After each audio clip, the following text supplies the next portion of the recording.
Hello and welcome to episode 2. As I promised you yesterday in the introduction, we are starting strong with a 5-part series all around cost. I want to go into the nitty-gritty detail, not just the money, because I'm not a financial advisor, I'm not an accountant, but the energy, the focus, the mental capacity, the creativity, all of the parts. I want to approach this from a holistic point of view and really find a way to support you to find a way to make it happen. So I am going to assume, because you're here, because you're listening to this, that you have big dreams and that you want to make some big moves, you want to create a big impact, and you want to make some big money. Now, that big money might not be millionaire, billionaire status, but you don't want to live a life that is constricted, that is small, that is safe in a way that it's so boring that you're just doing the same things day in and day out. I know, or I'm going to assume, that you want to be that full expression of yourself. And I want to say that I am absolutely here for it. And one of the things that I have learned over the years is people will tell me their dreams. People will tell me what they want to do. And maybe that's because that's my line of work and I talk a lot about it in coaching. But also I think it's who I am. I always want to help people to find a way. And I'm also here for the big questions. And I think I am that person in my friendship group that if people don't want to be challenged, and also it's always with love and with permission, but I am not that safe friend who is going to just nod and smile and goes, yeah, that sounds good. Yeah, that sounds fun. I am on the boat with you. I am saying, great, how can I help and support you? What do you need to make it happen? How much do you think that would cost? What's the next step? And I am there with the big open questions. And that's why sometimes, people know not to share ideas with me because I want to move with it. I want to create that momentum. And I also want to be here for you to find a way, because I don't know how you are finding the news at the moment. I am finding that my relationship with the world is quite bleak quite often. The news is harrowing, it's traumatic, it's unpredictable, and everything more than ever before, I think. I'm sure that there have been other times, but quickly your mind can forget, is that it can feel like you really need to ground yourself in these moments, because otherwise it can just play havoc with our nervous systems. Today, I want to ask you what you want. What do you want? What do you want to be, do, have, and feel? I want you to get really clear on this. I want you to invest some time in this. I want you to be really particular with how you answer this. And that might be a challenge in itself, you know. So many of us grew up in that way of saying, yeah, it's fine. Yeah, oh, I don't mind. Or whatever's left. Whatever's left, I'll have that thing. Yeah, I'm really flexible. I don't want you to play that game. I don't want you to take the crumbs. I don't want you to just see what happens. I don't want you to hope for the best. I want you to go into creation mode. And this can be really difficult sometimes, because I know that in the last 25 years, I have had moments where I feel like I've either got to the end of something or something has happened that I know it's time for a change. I know it's time for a level up. I know it's time to open a new chapter and hope for the best and make the jump, even though I have no idea what's going to happen next. And sometimes that comes from an empowered, great, expansive place of like, yes, I'm really moving into the next energy of myself. And sometimes it comes from a big, ugly cry of me doubting everything I know to be true. me sobbing and just saying really cruel things about myself that I know are not true, certainly not to the extent that I am committing to that tale.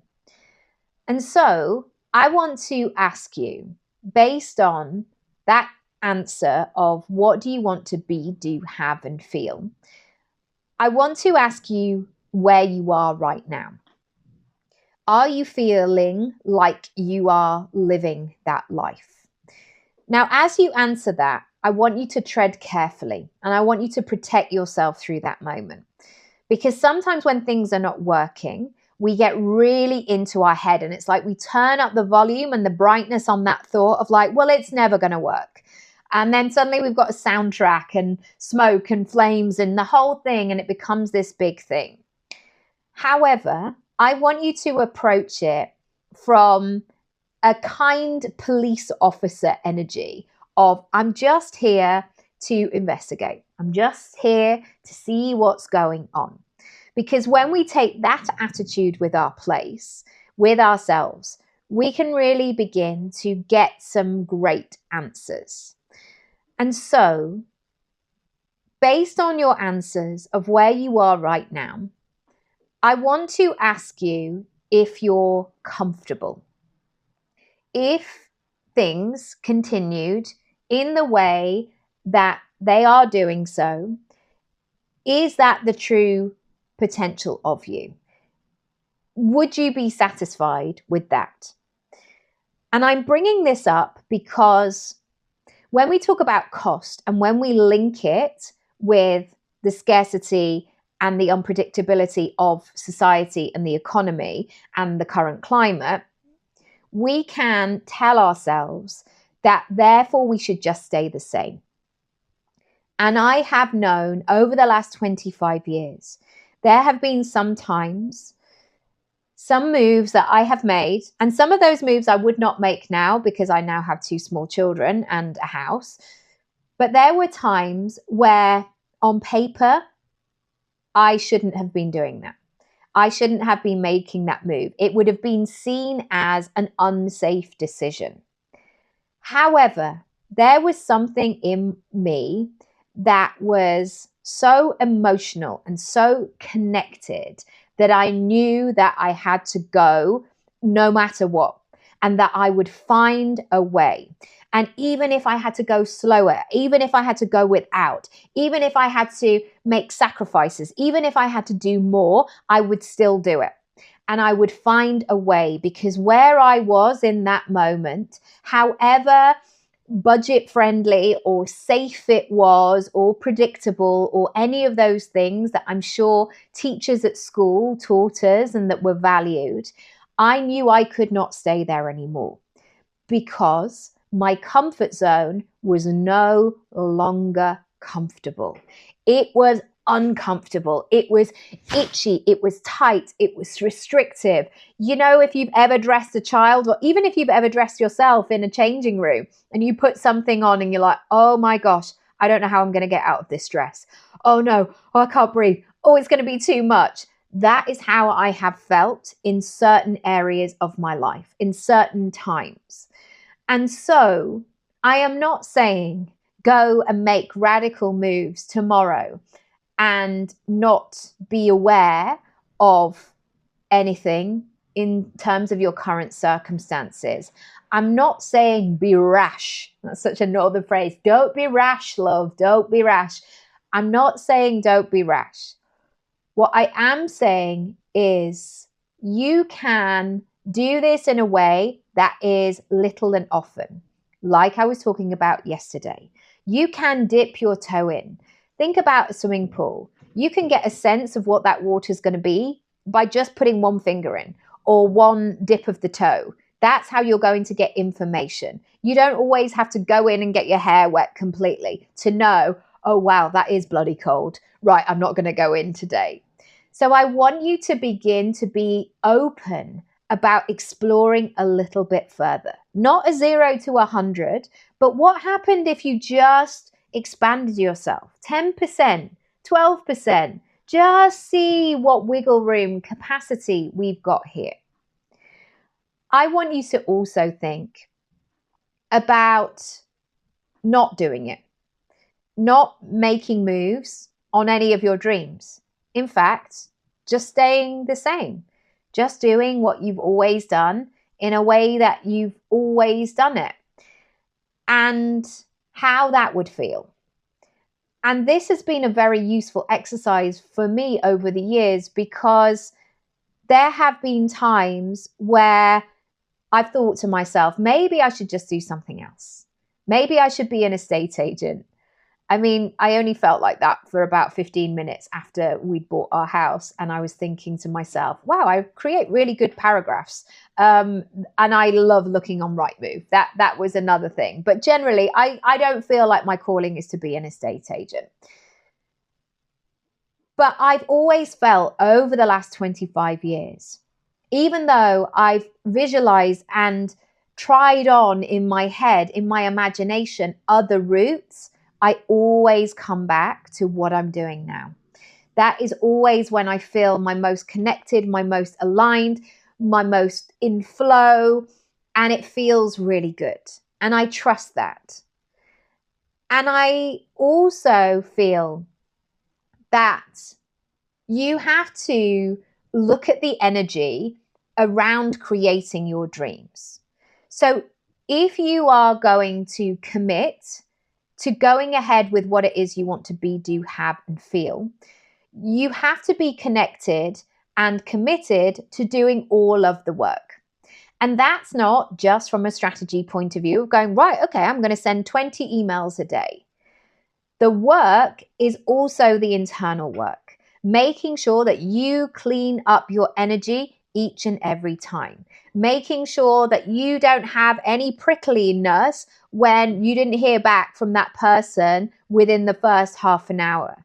You have to make sure that there is no passive aggression getting in the way in your relationships.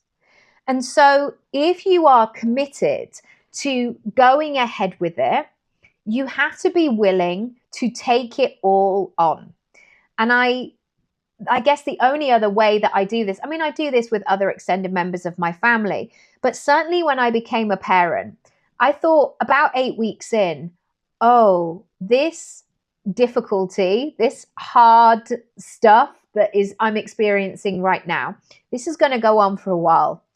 In fact, not only is this going to go on for a while, but there's going to be so many other things that are going to be hard I do not even know about yet. My son is now 9. In 2015, I just wanted to get the baby out, my baby, and, you know, him being well and great and all of that sort of stuff. I wasn't thinking about 2025 of him being 9 and him being able to operate the telly in a better way than I can. And this is the difference of your intention. We talk sometimes about cost in a short-term way, in a very transactional. I'm going to invest in this and I'm hoping it's going to give me a return quickly, in a week, immediately.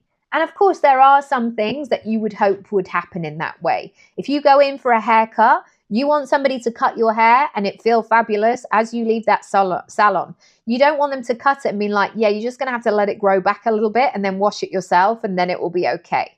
That's not the deal here.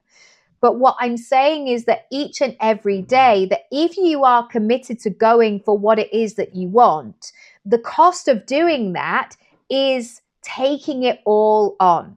The good, the bad, the trickiness, the unexpectedness, the glorious surprise, the knock your own socks off the moments where you think, am I starting from zero once again?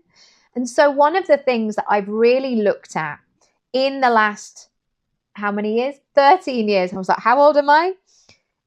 In 30 to 40, I remember turning 30 and thinking, ideally, if I am lucky enough, I would like to have children in this decade, 30 to 40. I'd been with Matt since I was 25, and I felt pretty sure that, you know, things were going in the right direction. And he also wanted the same things. Winner, winner, chicken dinner. So I knew that that decade was going to be about, hopefully, and it was, luckily, about raising children and working out how I was going to build my career in that time. 40 to 50 is about really building. So not just hoping for the best, really leaning on the strong foundations that I built in the decade of 30 to 40 to go for it. And do you know what that has done? It's taken pressure off, but it's also made the boat go faster, essentially. So giving myself the wiggle room of 40 to 50, I am quicker to make decisions. I'm more likely to experiment. I give things a go. I don't sweat the small stuff because I'm like, it's not just going to be one opportunity. I've got time. It's going to be okay. Yeah, I didn't get that now, but I'm only 43. Maybe I'll get the thing when I'm 48 or whatever it might be. And so building those steps, those daily habits, routines, connections every single day will ultimately keep me on the path. I want you to next look at your investments. And I want you to look at how you are investing in yourself right now. And that could be anything. That could be the weekly or the fortnightly lunch date that you have with your friend, where you both go to the local cafe and you both have the set, you order the same thing. She has a jacket potato with cheese and beans, and you always have a chicken Caesar salad, and you have 2 coffees, and one week you pay and the other week she pays. And, you know, it's that sort of thing.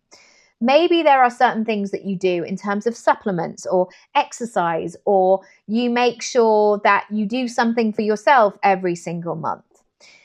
But I also want you to think about how you invest in your business and what you have done before.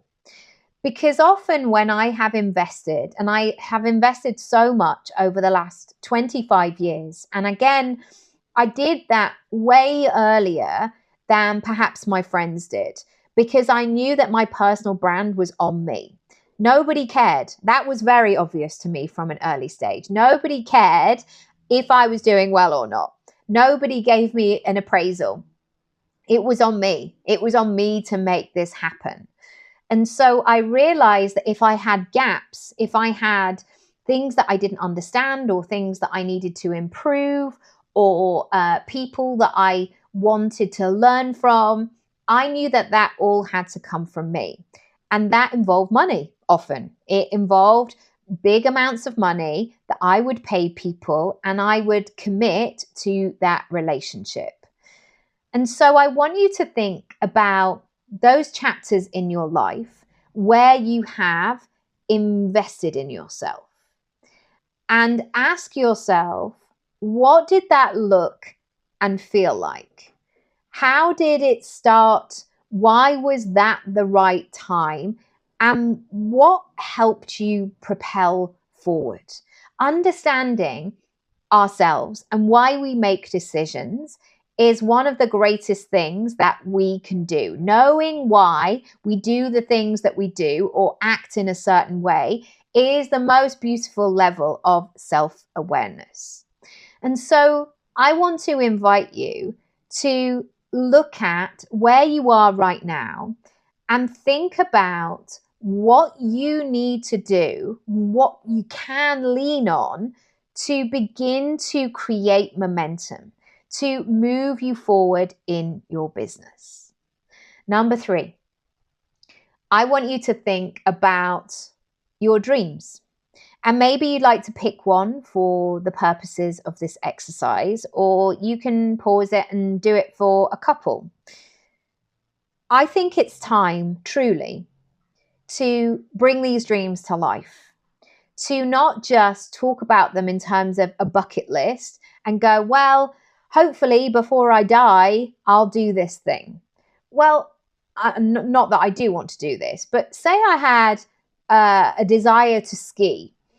if I was going to live until, I mean, who knows, but my Nana recently died. She was 98.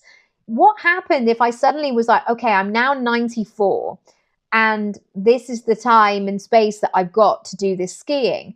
Is 94 going to be the best age? Probably not. Is 44 going to be a better age? Absolutely. And so, really thinking about how you can get going on these dreams. So they're not just almost like pieces of art that hang in the background. You are building a relationship with them. So I want you to take one of those dreams and ask yourself, where are you right now in relation to that dream? Are you far away? Does it feel close?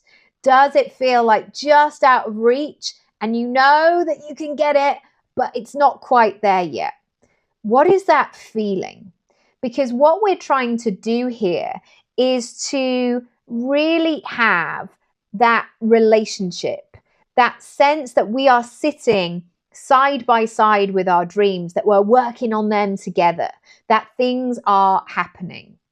I had this moment with my children this morning, and this morning on the school run, it was a particularly kind of growly morning. I had to go back for my daughter's coat. Like, everybody was just a bit out of sync with it. And I said to my children, we need to work together to make mornings work for all of us. Because when I drop you off at school, you go in with all your friends, and then I walk back and I'm like, whew, that was a lot this morning. And I don't want to feel like that going into my work. And so when I have this conversation with you and your goals, I want you to begin to understand it, to get to know the dream, to get to know the specifics of it. What does it look and feel like? And so you can begin to make some moves with it. I want you to give yourself a timeline of where you are now, and say your goal is not a timeline, a number line, and where you are right now, and say where your goal is. So say achieving your goal is the 10 out of 10 version, and you are a 5, maybe. I want you to break down exactly what those steps are between where you are right now and where the goal is in fruition, has come to life. So what does a 6 look like? If you land on number 6, what does that feel like? If you land on number 7, what's coming to the surface? What can you see? What are the sensory reactions? What will have happened by this point? If you get to 8 or 9, what's going on right there? I want you to become really, really clear on that. Because otherwise, if we don't do that descriptive, detailed work, the dream is just something that's kind of floating around. Sometimes it feels close, sometimes it feels further away, but there's this kind of whimsical feeling. It's not grounded in reality. Number 4, how much is this dream going to cost? And I want you to begin the costing. So you might be thinking, okay, I'd really like to take my children. This is a goal of mine. I'd really like to take my children to New York. I'd like to go for a week. I'd like to have a day trip to New Jersey you can tell I've done work on this. I'd like to take my kids on a day trip to New Jersey because one of my favorite cousins lives there. We would spend the night there and then we would come back into the city. I would like to stay in this kind of hotel in this area of New York. I would like us to do these things, eat at these places. I would like to take my son to this particular store. I would like to have this amount of spending money. I'd like to get to the airport in this kind of way, etc. That's when you begin to get into the nitty-gritty, rather than just thinking, I'll just put a picture of the New York skyline on my vision board and hope for the best. I want you to begin that costing. And I want you to begin to think about what you can do right now. And sometimes that goal seems so far away. That idea of, but I don't have the money to do that expensive holiday, for example. Well, could you commit 15 minutes every single day instead to planning it? What kind of flights are great? What sort of times? How much work time of work would you have to take off? All of these things, getting into the flow of that. Also looking not just at the cost financially, but what would you have to do behind the scenes? Are there any worries? Is there anything blocking and stopping you? Do you have a fear of flying? Do you worry about your children being sick on the aeroplane? So therefore, how would you combat that? How would you make that easier? Are you thinking you don't have the right kind of luggage to be, I don't know, a family of 4? So how much does that cost? Really get into the nitty gritty of how you make that happen. Number 5, what are you going to do now? We've talked about goal setting, strategy, cost today. I want you to begin the process now, making steps that align with the next version of your business. One of the things that I do when I exercise is I tell myself and I congratulate myself for doing it. Doing it when I was tired, when I didn't fancy it, when it was raining, when I'm faster or when I'm slower than the day before, when I'm not feeling particularly together in my head. I congratulate myself for doing it. And this is all you need to work on. The internet talks in these beautiful ways about perfect settings and getting everything all together and getting all your ducks in a row. But sometimes you just got to start the process. You've got to begin to be that person. And I've always felt like this, especially with my running, is I'm committed to running every day. The goal is not to be the best runner in the world. The aim is to consistently be a runner of my abilities.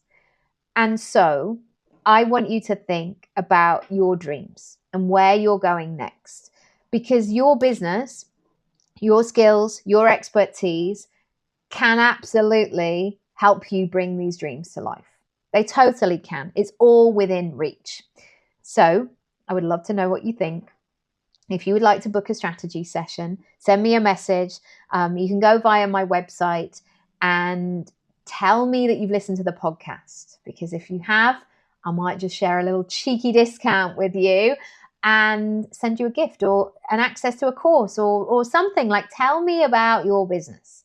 Tell me about what you need, where you're going, what you like, where your gaps are. I would love to know it all, because then I can create content for you.